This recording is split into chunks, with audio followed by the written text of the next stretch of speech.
All right, and welcome to the show. This upload is coming to you January 4th, 2016, and welcome to the new year. You're listening to the Post-Money Plan podcast. This week we'll be picking up with part 2 of the anti-consumerism discussion. In part 1, we covered what we mean by consumerism, why consumerism is bad, and the results of consumerism. Now in part 2, we're going to debate the causes of consumerism, the merits of capitalism and socialism, what people should do instead of consumerism, and the benefits of reduced consumerism.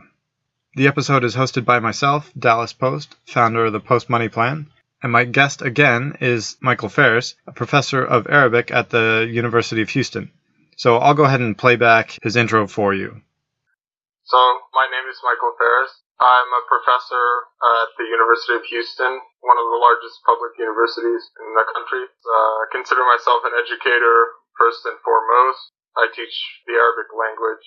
I hope to be able to contribute something of value to the discussion today, if not in direct economic terms, then in terms of maybe shifting, expanding, bringing new angles to the perspective on what consumerism is and why it's not a good thing. So with that, we'll jump back into it. What do you think are the causes of consumerism? Well, I'd like to differentiate it between causes originating from an individual psychology versus causes originating from societal structural incentives of an economic system, because I think the two are different. Okay. I'll just repeat that to clarify. I think we should differentiate between what's going on in someone's brain when making a decision versus how an economy is set up when determining causes and solutions. And like I've said before, I tend to lean towards really addressing the human psychology part of it. So in terms of that individual psychology, I think the belief that personal purpose and value are derived from possessions is part of the biggest problem. And I mean, that's what I kind of discussed when we were talking about why consumerism is bad. If someone's deriving all their purpose in life from possessions, that's an empty, meaningless life. And so I think that's a huge problem. The second problem in individual psychology, the envy of others, where people see others around them living a certain lifestyle. And it's even worse because of broader networks like TV and internet, where you have access to see, someone in some rural town that is very poor then has access to see like all these people in Hollywood and in movies and think, hey, I should have that. And that also can create the keeping up with the Joneses effect, where you see your neighbor and you say, oh, they have a fancy car and a big house. I should have that too, without regard to like their situation or your situation, and just assume that, oh, well, if they have it, I should have it too. And it can create that kind of perpetual treadmill where, oh, they got a new car, so I need a new car. And then, oh, their kids went to this fancy school, so I need to send my kids to the fancy school, without regard to what your income is or that kind of thing. So envy of others is number 2. And then the third one is a lack of personal financial education and discipline, where people don't realize how much they can afford to spend. So then they don't budget within their means or even have a plan on how much they plan to spend just in regular living. And then also people borrow money more willingly than they should, and then people spend inefficiently. So all those combined leads to an absolute disaster.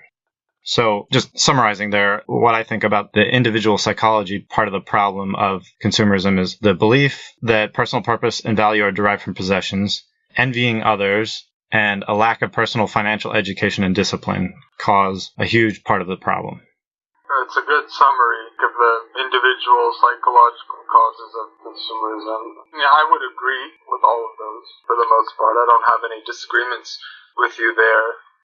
Okay, so speaking back to the distinction you made between individual psychology and social structure, I agree that those are distinct.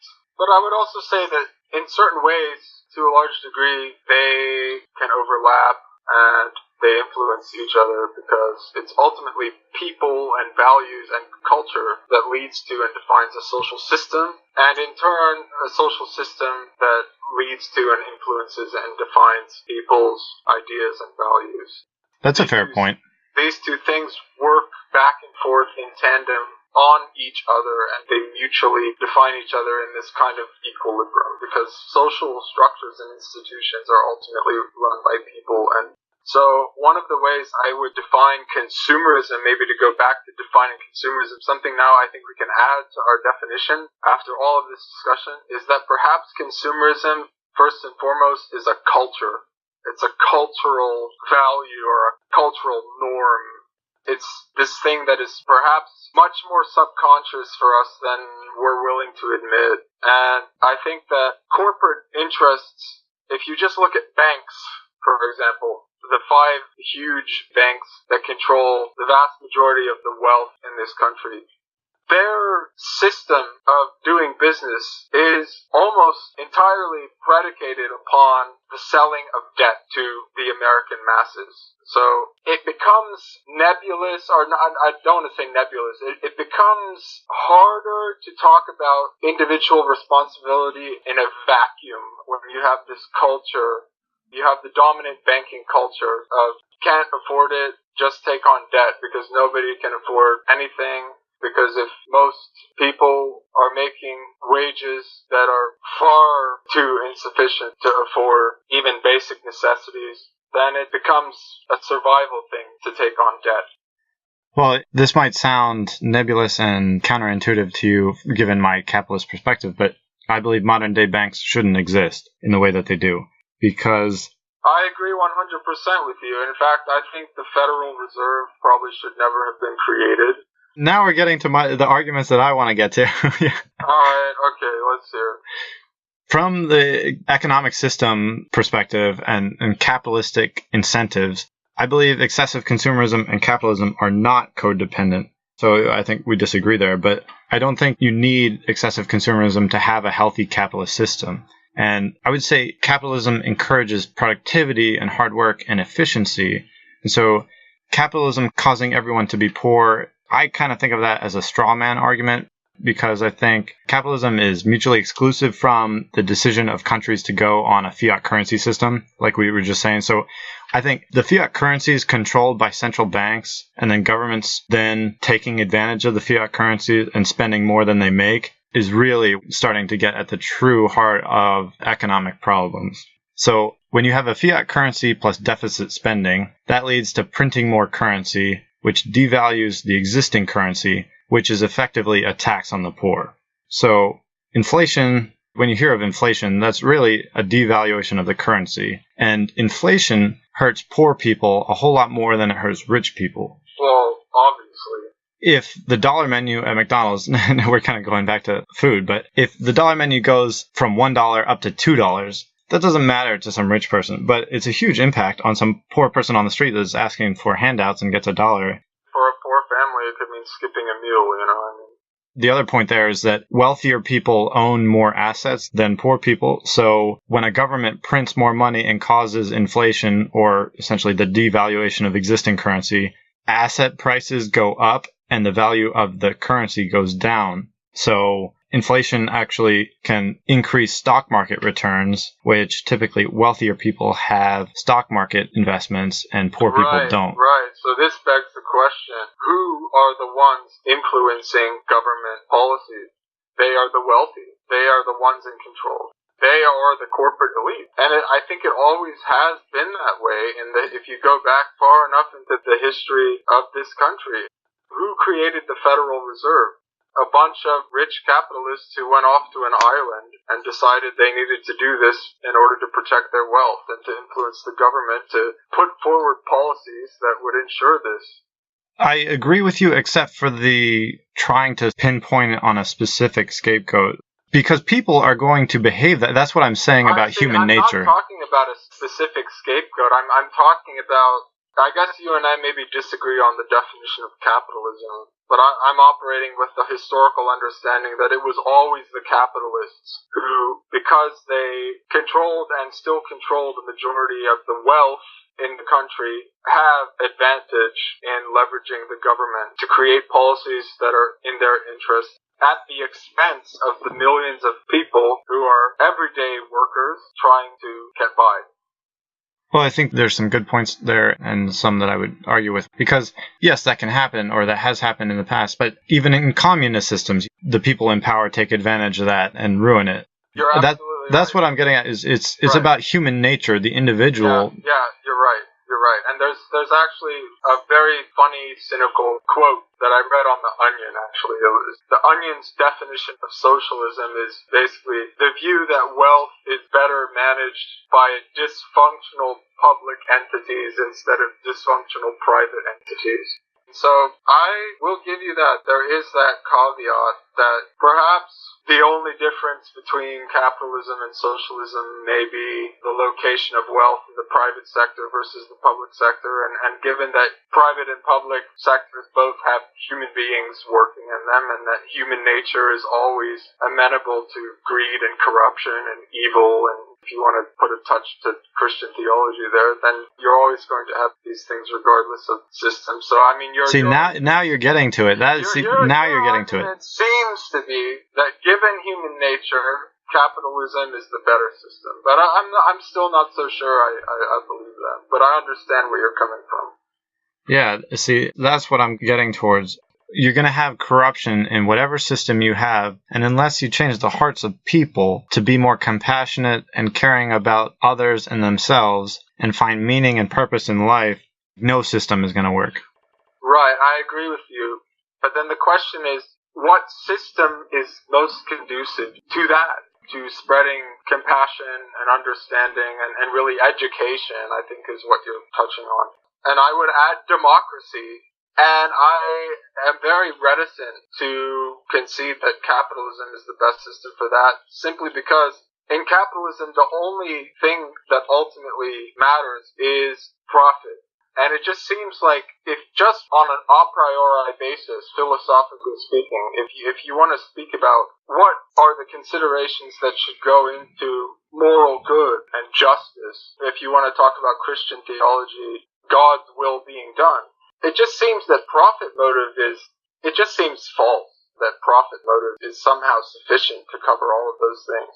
All of these other considerations need to go into that, and in order for these considerations to be heard and brought into the public sphere, into public discourse, people need to be given a voice. People who run the country just as much as corporate captains of industry, they need to be given an equal voice, and they don't have an equal voice.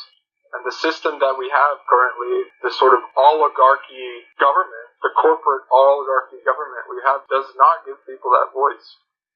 Well, tell me what you think of this. Bringing in the libertarianism along with the capitalism. So because of what we said about the fiat currency and the Federal Reserve, I would say what we have doesn't truly represent a capitalist system. So if you had a money system that was based not on debt, as the current fiat money system is, where government can spend more than it actually has, and you had a more libertarian society where the government wasn't excessively taxing the citizens. So if you didn't have debt-based currency and then people live their lives where they're not in debt and not heavily taxed, then they truly would have free will, in that you wouldn't have that treadmill where you're staying at the job that you don't like because you're afraid of the debt payments, and then you wouldn't be afraid of losing your house because you can't make tax payments and those kind of things. Yeah, and then the staying at the job you don't like, and because the corporate bosses know you have to stay at that job to pay your debt, they can basically cut your hours, abuse you, and have you work in squalid, inhumane working conditions. We don't see those in this country, but we certainly see them in other countries. And I don't know, I mean, I see your argument. But then my problem with libertarianism is that still you haven't answered the question of what ought to go into considerations of social justice beyond the profit motive. And the libertarian system does not answer that. If anything, it just takes it to an even further extreme, that the profit motive and only the profit motive should be the guiding force of the way society and the economy is set up. And I disagree with that. It just strikes me as false. Well, that's where I think it's not within the realm. The politics should be a derivative of the culture and not the culture itself. And so what I'm saying is you come from a culture of where you assign value to certain things, like people having a dignified existence, but then also having freedom to make choices and not oppression. So the culture itself says we want these things. And then within the framework of having libertarian-style freedom, then the culture will manifest itself through the politics and the economics. Yeah, I mean, I still am skeptical, very much so, because I'll give you a specific example that if you want to see what a libertarian type of a society would look like, a good country to go to is my own country of Lebanon, where basically the government that exists there is extremely weak, if not non-existent. And the people who have money completely buy influence in the government. And they can do what they want to do, and they can get above laws that they want to get above, all by paying money. And the people who don't have money, they can't even acquire basic services like water and electricity because they don't have money to basically bribe whatever official is responsible for that. So, I mean, I think a libertarian system, I don't see how a libertarian system would not end up prone to money talks and everyone else walks, to a system of basically bribery, where bribery can prevail. If there's not some kinds of checks and balances that are over and above the profit motive alone. Maybe I'm misunderstanding your argument. No, I'm not arguing for a pure libertarian society, but what I'm getting at, and I think your example is a fair point, what I'm getting at is that the culture is what's truly important. And exactly. That's I think the number one thing you and I agree on. As much as we have disagreements about which socioeconomic framework is the correct one, I think you and I agree that nothing good is really going to come without cultural change, without people's ideas being changed, and without people working together, and without goodwill. Exactly, yeah. What should people do instead of consumerism? I actually just had a verse from 1 Timothy where it refers to godliness with contentment is great gain, for we brought nothing into this world, and it's certain we can carry nothing out. And having food and clothing, let us be there with content. So my first recommendation is you're not taking things with you after you die. So find contentment not dependent on your possessions, because you're going to lose them sooner or later anyway. Find a greater purpose than just yourself to live for. Something that gives you meaning and purpose, motivation and drive, passion, real happiness, and a zest for life.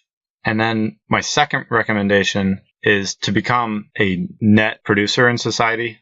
You create and produce more than you consume, and add value to other people's lives, meet other people's needs, and build strong relationships. Those are my thoughts anyway. Yeah, I mean, what you've said, I don't think anyone would want to disagree with what you said. I certainly don't. I mean, I agree with you. I would add that to what people should do instead of consumerism, I think there's a lot of ways to experience the thrills and joys of life and having fun and really feeling alive that are absolutely free and just don't have anything to do with money at all. And in fact, probably more the case that things that make us feel alive are such because they have nothing to do with money. The love that is shared between friends, between a husband and wife. The joy of just simple activities like sitting with your friends and having a conversation, or enjoying the outdoors, seeing the world, traveling different places. I mean, if you neglect whatever expenses are involved in plane tickets and traveling, playing music, making art, camaraderie between people, ultimately that is infinitely more valuable than anything that can be purchased with money.